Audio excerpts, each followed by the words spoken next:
इसलिए नहीं कि मैं आपके चैनल पे इसलिए बोल रहा हूँ सुपर कॉप। टीम के साथ मुझे पता है ना मेरी टीम वालों ने कितना सेक्रीफाइस किया है। अमित लोढ़ा बिना रंजन बिना अजीत के कुछ भी नहीं है।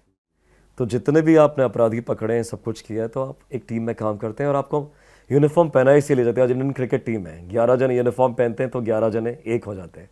Same thing for the police, for the army, for the navy.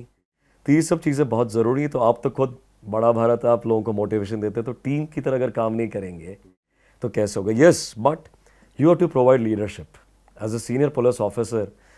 ऐसी कोई चीज़ जो मैं खुद नहीं कर सकता, मैं कैसे उम्मीद करूँगा कि मेरे सबऑर्डिनेट करें। अगर कोई नक्सल ऑपरेशन हो रहा है, मैं 10 बार अपनी टीम को जंगलों में भेजा करता था जब मैं एसएसपी गया था या एसपी बेगूसराय था। अगर मैं खुद एक भी बार नहीं जाऊं तो सबसे पहले तो मेरे को कोई हक नहीं उनको भेजने का जंगल में।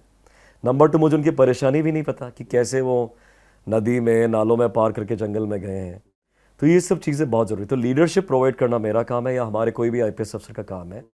और वो लीडरशिप तभी आती है जब आपका कैरेक्टर बहुत स्ट्रांग होता है। लीडरशिप लेसन्स आपसे सीख करके बहुत अच्छा लग रहा है। और मैं आपकी लीडरशिप में आपने एक अनयूजुअल अनप्रेसिडेंटेड काम किया था, गब्बर सिंह ऑफ शेखपुरा। ये हिंदी पिक्चरों में भी एक विलन हुआ करते थे गब्बर सिंह। 50-50 कोस दूर कई गांव में बच्चा रोता है तो माँ कहती थी बेटा आ जाए तो खा ले खाना, सो जा, गब्बर आज। ऐसे ये गब्बर थे बिहार के शेखपुरा में। छोटे बच्चों को उल्टा करके सर पे गोली मार देना। उनकी अपनी एक आर्मी थी, अपना एक छत्र राज था, एक आम आदमी और पुलिस नहीं, नेता भी उनसे डरते थे। तो बिजनेस में कहते हैं कि भाई कंपटीशन को हराना है तो उनकी स्ट्रेंथ वीकनेस समझो। मैं जानना चाहता हूँ आज थोड़ा वो शेखपुरा के उस इंसान की कहानी सुनना चाहता हूँ मैं, कि आपने अपने करियर के सबसे मुश्किल केस को एक यंग आईपीएस ऑफिसर होते हुए जो आपने सॉल्व करने का जो आपने बीड़ा उठाया, उस समय आपने क्या तैयारी करी जिससे सब डरते थे, उसको आपने कैसे निपटाया? देखिए, सबसे पहले तो अगेन आई वुड से, आप कहेंगे नहीं आप मॉडर्स बन रहे हैं। मैं जब गया था तो बड़े बेमन से गया था, क्योंकि उससे पहले मैं बड़े बड़े जिलों में एसपी रहा था, नालंदा, मुजफ्फरपुर, पटना एंड शेखपुर एक छोटा जिला था। मुझे बोलते बिल्कुल ये नहीं कि मुझे थोड़ा सेल्फिश में हो गया था कि अरे इतने बड़े जिलों के बाद मुझे वहाँ भेजा जा रहा है, छोटी जगह।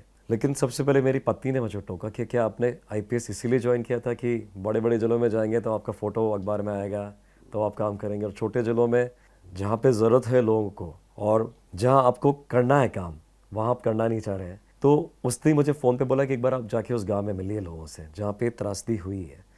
जब उस गांव में गया तब मुझे लगा कि कितना इनके साथ अन्याय हुआ है, पूरे पूरे परिवार उजड़ गए हैं। तो अंदर से एक कहते हैं ना विचलित करने वाली फीलिंग, तब मुझे लगा कि कितना मैं छोटी सोच रखने लग गया हूँ और मुझे अंदर से झकझोर दिया। नो बड़ा फिल्मी लग रहा है सुन के, लेकिन ये सच्चाई है। और वापस आया मैं और बिल्कुल मैंने डिसाइड किया इसको तो पकड़ना ही पकड़ना है। क्या स्ट्रैटेजी रही आपकी? तो उसको पकड़ने के लिए हमको उसकी तरह सोचना था कि उसका अगला स्टेप क्या हो सकता है, उसकी वीक पॉइंट्स क्या हो सकते हैं। तो हमने सोचा उस तरीके से। बहुत अप्स एंड डाउन्स हुए, उतार चढ़ाव हुए, कई बार बहुत करीब पहुँचे, फिर बिल्कुल साफ सीढ़ी की तरह था कि बिल्कुल 99 पे आके वापस 0 पे आ गए हैं। लेकिन जब आप चीज़ बहुत मेहनत से, शिद्दत से चाहते हैं तो आपको चीज़ मिलती है। And the harder you work the luckier you get. तो किस्मत ने भी हमारा साथ दिया। कुछ गलतियाँ उनसे हुई, कुछ जगह हमको रियलाइज़ हुआ कि कैसे इनको हम एंटाइज कर सकते हैं, कैसे ट्रैप में ला सकते हैं। तो बहुत सी चीज़ें, पूरी फिल्मी स्टोरी थी। 3 महिलाओं का मैं यहाँ पे नाम लेना चाहता हूँ। एक जो आपकी अपनी धर्मपत्नी, और एक जो अपराधी थे उनकी भाभी, और एक अपराधी की खुद की बीवी। इन लोगों के अपने फ़ोन उस समय टैप किए। आई थिंक उस समय टैप करना फ़ोन थोड़ा मुश्किल था। और मैं इनके कंट्रीब्यूशन को और आपकी इस इंटेलिजेंस को समझना चाहता हूँ, अगर आप इस विषय में कुछ बताएं। नहीं, मेरी पत्नी का मैंने फ़ोन टैप नहीं किया था। बाकी दोनों जनों के इसलिए फ़ोन टैप हुए क्योंकि उनके आपस में संबंध है, बड़ा कॉम्प्लेक्स था ये पूरा। जो दोनों मेन अपराधी थे, इनके कहीं ना कहीं अपने वैवाहिक जीवन के बारे भी इनके चक्कर चल रहे थे, और अपनी पत्नियों से तो बहुत कम बात करते थे, लेकिन जिनसे इनके चल रहे थे उनसे काफ़ी लंबी लंबी बात करते थे। तो मुझे लगता था कुछ ना कुछ बात क्या पता उनको बता ही दे, लेकिन थे बहुत होशियार, उनको भी नहीं पता चलता था। लेकिन अंत में उन्हीं की वजह से हमारा जो सक्सेस था, घूम फिर के वो अपनी मान से बाहर आए इन्हीं की वजह से, दोनों की, जिनकी इनकी प्रेमिकाएँ थी या जो भी थी।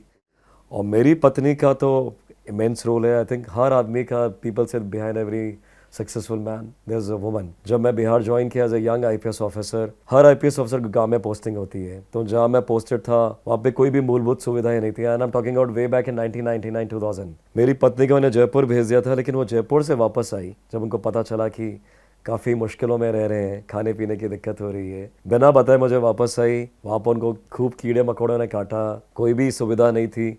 उस ज़माने तो मोबाइल फ़ोन वगैरह कुछ नहीं था, तो दिन भर वो किताबें पढ़ती थी।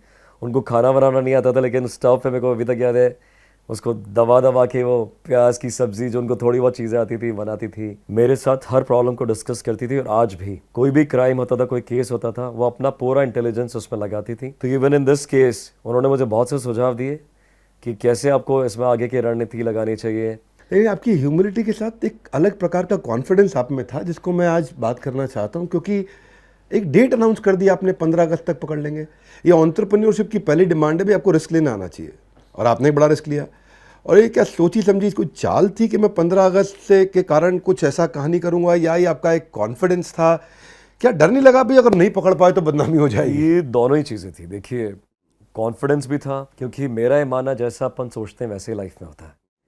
अगर मैं नेगेटिव सोचूंगा तो नेगेटिव होगा, तो पॉजिटिव सोचा कि 15 अगस्त से पहले उसको गिरफ्तार करना ही है।